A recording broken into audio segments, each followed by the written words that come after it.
Hi, my name is Toby Pierce, and I'd like to share a devotional thought with you today. In honor of the 250th birthday of the United States of America, I'd like to begin reading the first couple of sentences of the Declaration of Independence. In Congress, July 4, 1776, the unanimous Declaration of the 13th United States of America. When in the course of human events it becomes necessary for one people to dissolve the political bonds which have connected them with another, and to assume among the powers of the earth the separate and equal station to which the laws of nature and of nature's God entitle them, a decent respect to the opinions of mankind requires that they should declare the causes which impel them to the separation. We hold these truths to be self-evident, that all men are created equal, that they are endowed by their Creator with certain unalienable rights, that among these are life, liberty, and the pursuit of happiness. The text of the Declaration assumes that human rights and government rest on a foundation built upon God and biblical principles. The Declaration contains 4 references to God. It talks about the laws of nature and nature's God. This states that the American colony's right to independence is grounded in moral laws established by God.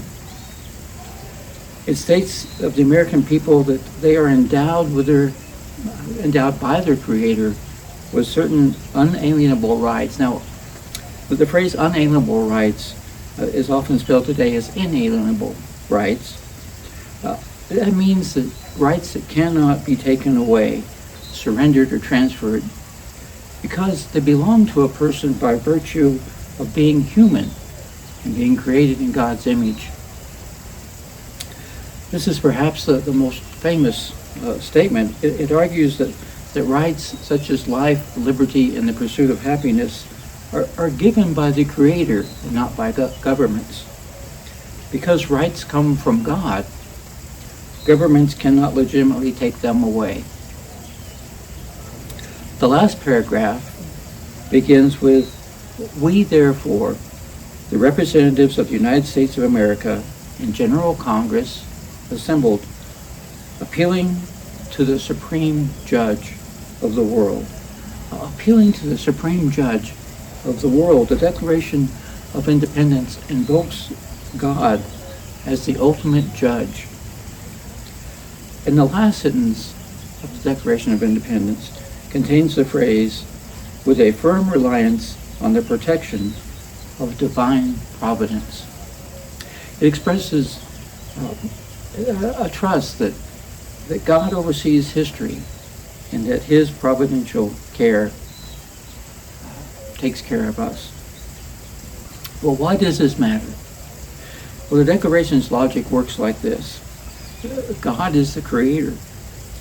The Creator gives people inherent rights. The government exists to protect those rights and cannot legitimately take them away. When a government persistently violates those rights, the people may legitimately alter that government. Without the premise that rights come from a higher authority than government, the Declaration's argument loses its force. If rights are granted only by the whim of a king or a legislature, then those same authorities could simply take them away. They really don't become rights at all. Well, the Declaration of Independence does not quote Scripture. It's founded on biblical principles.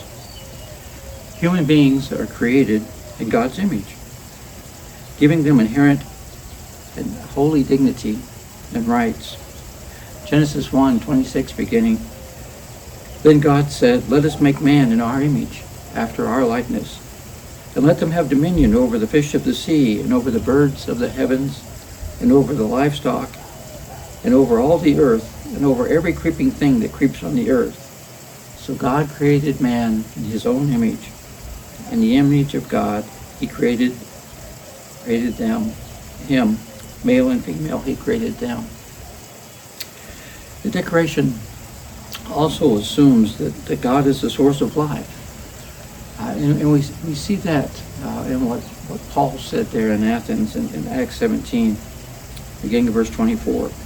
The God who made the world and everything in it, being Lord of heaven and earth, does not live in temples made by hands, nor is he served by human hands, as though he needed anything, since he himself gives to all mankind life and breath and everything. And he made from one man every nation of mankind to live on the face of the earth, having determined allotted periods and the boundaries of their dwelling place, that they should seek God and perhaps feel their way toward him and find him. Yet he is actually not far from each one of us, for in him we live and move and have our very being. The Declaration also assumes that civil authorities are accountable to God. Paul talks about that in Romans 13. Pretty much the first 7 verses, but which is kind of lengthy, but I want to read just the first verse. Romans 13 and verse 1.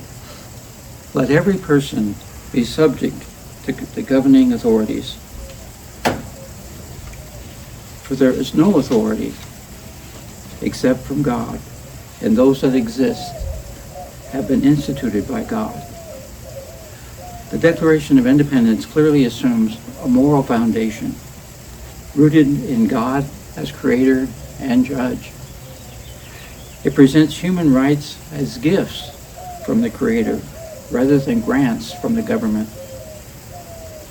Nearly 100 years later, President Lincoln, in his 1863 proclamation calling for a National Day of Prayer and Fasting, wrote, "We have forgotten God.